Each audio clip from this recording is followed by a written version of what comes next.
ici Dorémy et bienvenue dans ce 25e épisode des Découvertes Disney. Aujourd'hui nous allons parler de Vice Versa 2. C'est parti!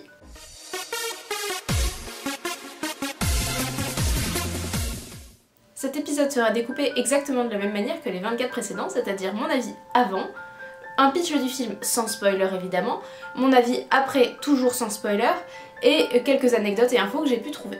Alors, mon avis avant, comme d'habitude, j'ai réussi à ne pas voir de bande-annonce, j'ai vu évidemment les affiches du film, c'était impossible de passer à côté, et j'avais vu quelques mèmes aussi qui étaient sortis, alors que j'ai vu le film moi en avant-première, pas presse ni rien, juste avant-première, parce qu'il y a eu énormément d'avant-première, ça on y revient dans la fin, mais j'ai eu quand même, malgré toutes mes précautions, pas mal d'informations avant, donc je savais par exemple qu'il y avait de nouvelles émotions, et ça me pesait un petit peu parce que j'avais peur de la cohérence avec le premier, puisque dans le premier on voit la tête des parents et on voit que y a que les émotions, les 5 émotions principales. Et donc j'étais en mode comment il peut y en avoir d'autres vu que chez les parents ils étaient pas, comment ils vont expliquer ça, et j'étais un petit peu inquiète sur la cohérence. Mais je voyais quand même beaucoup de potentiel. Il faut savoir que Pixar ils ont pas fait beaucoup de suites, et pour l'instant il n'y en a qu'une qui est vraiment ratée. Il y en a qui sont moins bien que les originaux, mais il y en a qu'une qui est vraiment ratée, c'est Cars 2. Et donc, je voyais le potentiel, je voyais ce qu'il y a à faire derrière. Et j'avais peur que ça prenne pas, mais j'étais moins inquiète que si c'était une simple suite Disney, où la Disney ils en ont fait plein, et il y en a plus des ratés que des réussis. Donc, c'était une suite Pixar d'un film d'animation que j'adore. Vice Versa, c'est vraiment un film d'animation qui me parle énormément, que j'adore, que j'ai beaucoup regardé. Alors je suis moins fan que Toy Story qui est là, mais j'ai quand même des figurines de Vice Versa. Vraiment ça me parle énormément et j'avais un petit peu peur qu'il soit pas au niveau, c'est normal. Mais j'avais aussi quand même confiance en Pixar. Ce qui me faisait peur en revanche c'est que ça marche pas au box-office. C'est-à-dire qu'en ce moment Pixar et Disney c'est pas trop la grande forme, hein. Et donc j'avais peur que ça marche pas, tout simplement. Donc passons maintenant au pitch du film. Riley a grandi et elle a maintenant 13 ans. Ses convictions s'affirment et le quartier général évolue en conséquence. L'estime de soi est apparue, Riley est une bonne amie, elle sait qui elle est, elle a confiance en elle, et les îles de personnalité continuent à évoluer, elles sont si belles, si multiples, si variées. Bref, tout va bien dans le meilleur des mondes. Mais une nuit, il y a une alarme qui se déclenche dans le quartier général, réveillant les émotions, et cette petite alarme, on a beau essayer de l'envoyer loin, ça veut dire que c'est le début de la puberté. Débarquent alors dans le quartier général 4 nouvelles émotions. Envie, anxiété, ennui et embarras. À ces 4 émotions qui vraiment déboulent dans le quartier général, une 5e s'ajoute également, mais qui va faire que de brèves apparitions, c'est nostalgie. Elle commence à apparaître à l'adolescence, mais elle reste quand même globalement à sa place, c'est-à-dire au fond, à boire du thé, derrière sa porte. Toutes ces émotions vont devoir cohabiter et déterminer ensemble ce qui est le mieux pour Riley, et ça va pas être une mince affaire. Mon avis sur le film est globalement positif, mais il reste quand même relativement nuancé, donc on va commencer par les points positifs et après on verra les points négatifs. Globalement, c'est un très bon film, et il tient en stand-alone, c'est-à-dire que même si vous n'avez pas vu le premier et que vous avez de la famille qui y va, etc., vous pouvez aller le voir, il n'y a pas de problème. Pour moi, la visée pédagogique est complètement atteinte et il faudrait que tous les enfants entre le CM2, voire avant selon les enfants, et la 4e l'aient vu. Voilà. Je trouve que ça explique vraiment bien. J'ai des retours de jeunes dans ces âges-là et qui disent que oui, ça explique complètement ce qu'ils ressentent et ça les aide en fait à mettre des mots sur ce qu'ils ressentent, ce qui est super important et ce qui peut aider à avancer, etc. Donc pour moi, ce film, il est à voir pour les enfants entre CM2 et 4e. Voire un peu avant, ou après évidemment s'ils l'ont pas vu, mais le moment où c'est vraiment le plus utile pour moi, c'est ces âges-là. Évidemment, c'est un Pixar, l'animation est au top. Visuellement, c'est magnifique, comme le premier. Il y a pas mal de travail sur le graphisme, sur... quand on met les images du premier et du deuxième à côté, le deuxième est vraiment beau. Vraiment, ils ont profité de toute l'amélioration technologique qu'il y a eu en 9 ans. Rien à redire de ce côté-là. Le casting VF est top, pareil. Rien à redire de ce côté-là. Alors, disons que les voix qui ont été choisies sont des voix relativement connues, voire très connues, mais des voix du doublage, hein. Il s'agit pas de Star Talent, il s'agit d'acteurs de doublage. Et donc, si vous êtes très habitué à certaines voix pour certains personnages, ça vous perturbera peut-être, mais c'est pas la qualité du doublage en lui-même. Pour moi, le point fort principal du film, c'est la description de l'anxiété, de ce que c'est, de ce qui se manifeste, etc. et le fait d'avoir les autres émotions, enfin d'avoir ce bouillonnement en fait, et d'avoir moins de lisibilité dans les émotions parce qu'il y en a plus, que ce soit plus complexe, tout ça vraiment c'est très bien montré, c'est vraiment pour moi dans les tops du film. Dans le même sens, je trouve qu'il y a de bons rapprochements entre les émotions. C'est logique que embarras et tristesse s'entendent entre guillemets, c'est-à-dire que ils ont des points communs et c'est normal. C'est normal que peur et anxiété aient des points communs, donc ils se comprennent quelque part. Et ça c'est plutôt bien mis en avant, même s'ils sont pas forcément d'accord, ils se comprennent. Et ça c'est vraiment... parce que ça se répond, ça entre en résonance si vous voulez.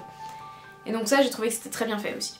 Et enfin, ce ne serait pas un bon Pixar s'il n'y avait pas plein d'easter eggs de partout, et il y en a de partout, j'en ai vu plusieurs, ce qui, pour moi qui était complètement absorbé par le film, est déjà énorme.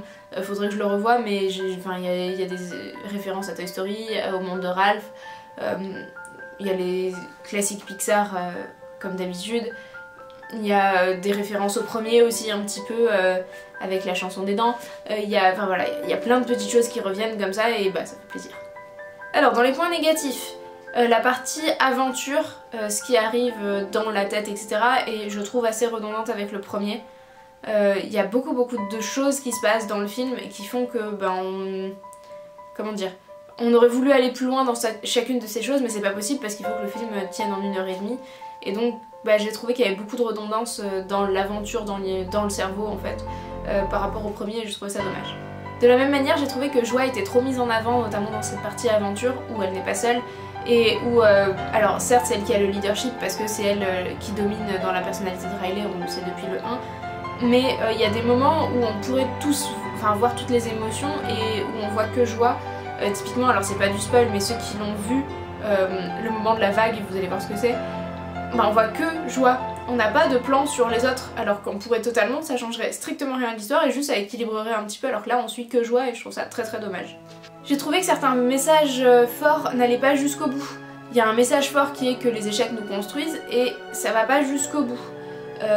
Moi j'aurais aimé une fin différente par exemple aussi, dans la catégorie message fort qui va pas jusqu'au bout. Donc je pense que il y a des choses, il y a trop de choses qui ont voulu être mises dedans. Et du coup il y a des choses qui passent au second plan alors que ça aurait pu être complètement en premier et que je trouve ça dommage que ça y soit pas parce que c'est vraiment dans le thème des émotions, de tout ça. Alors personnellement il m'a beaucoup moins ému parler que le premier. Il n'y a pas de moment émotion fort comme la mort de Big Bang dans le premier où du coup quoi qu'il nous soit arrivé etc. C'est un moment émotion pure, un personnage auquel on s'était attaché qui disparaît, qui tombe dans le nez, horrible. Rien que d'en parler, j'ai les larmes aux yeux, vraiment c'est quelque chose qui moi me parle énormément et il n'y a pas du tout de moment comme ça dans le 2. Par contre je trouve qu'on rit beaucoup plus dans le 2. Voilà, donc on a moins l'émotion forte de ça nous prend aux tripes. Mais je sais que pour d'autres passages, moi ça m'a pas beaucoup parlé, ou ça m'a pas ému en tout cas, mais je sais qu'il y a beaucoup de gens qui ont été plus émus par le deuxième que par le premier, tout simplement parce que ça ne parle pas des mêmes périodes de la vie. Peut-être que moi, mon adolescence, j'en suis pas trop nostalgique par exemple, alors que d'autres en sont beaucoup plus nostalgiques, que moi je suis plus nostalgique de mon enfance.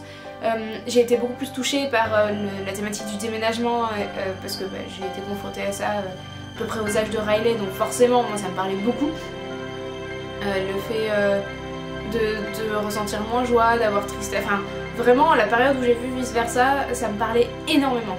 Là, l'anxiété, oui, j'ai fait une crise d'anxiété très violente 2 jours avant de voir le film, donc forcément ça me parle. Mais c'est... j'ai pas le recul nécessaire en fait, j'ai l'impression. Donc je pense pas qu'il soit objectivement moins bon, je pense juste qu'il va pas parler aux mêmes personnes. Donc ça veut dire que vous ayez aimé le 1 ou pas, je pense que ça vaut le coup d'aller voir le 2 parce que il tient en stand-alone, donc même si vous n'avez pas revu le 1, vous comprendrez tout sans aucun problème. Il est un peu redondant, donc si vous avez oublié c'est encore mieux même. Et même si vous n'avez pas aimé le premier, le deuxième pourrait vous parler beaucoup plus. Alors je vais glisser quand même l'avis de Loran ici.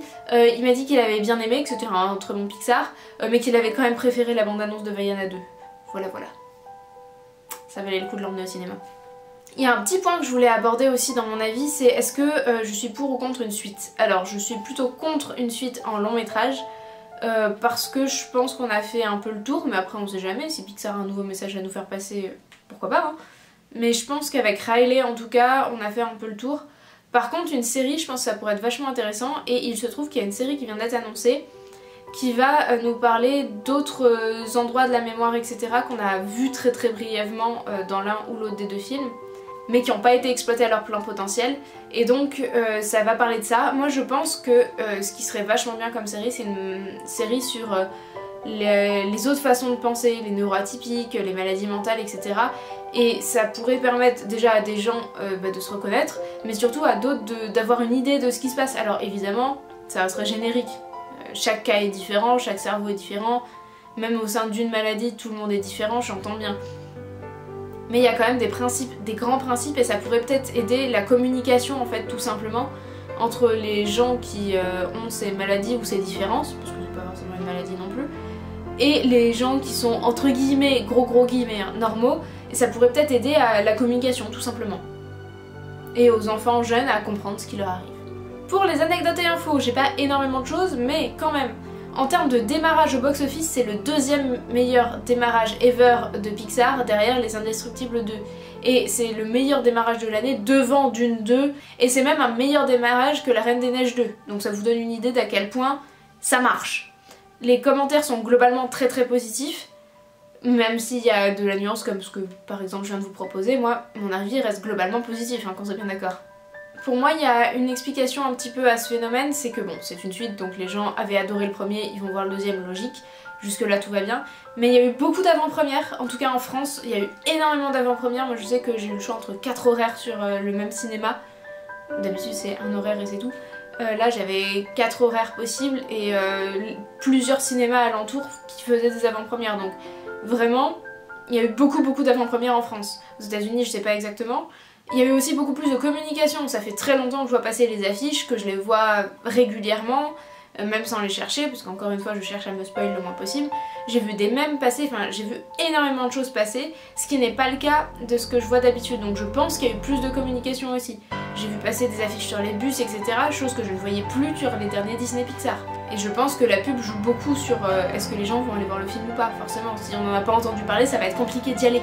Comme je l'ai déjà dit, il sort 9 ans après le premier. Ce qui fait qu'il y a à la fois le recul, il y a nostalgie qui vient pointer le bout de son nez, parce que 10 ans ça commence à remonter, donc les gens ils se souviennent peut-être des conditions dans lesquelles ils ont vu le premier, etc. Enfin moi en tout cas c'est mon cas, et ça apporte quelque chose aussi de pas faire une suite un an après.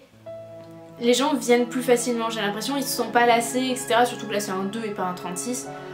Les suites ça marche bien, hein. Aujourd'hui si vous regardez ce qui a été annoncé, que ce soit par Disney ou par les autres, hein. Je veux dire, Moi Moche et Méchant 4, Shrek, je sais plus combien on en est, mais il y aura un nouveau Shrek, etc. C'est que des suites. Honnêtement, je préfère les suites au remake. Pas de beaucoup, mais je préfère. Surtout quand elles sont de qualité et réfléchies comme là, où c'est pas juste une suite pour une suite. Ça aussi, Pixar, ils sont bons pour ça, ils avaient vraiment un message à faire passer et ça se sent.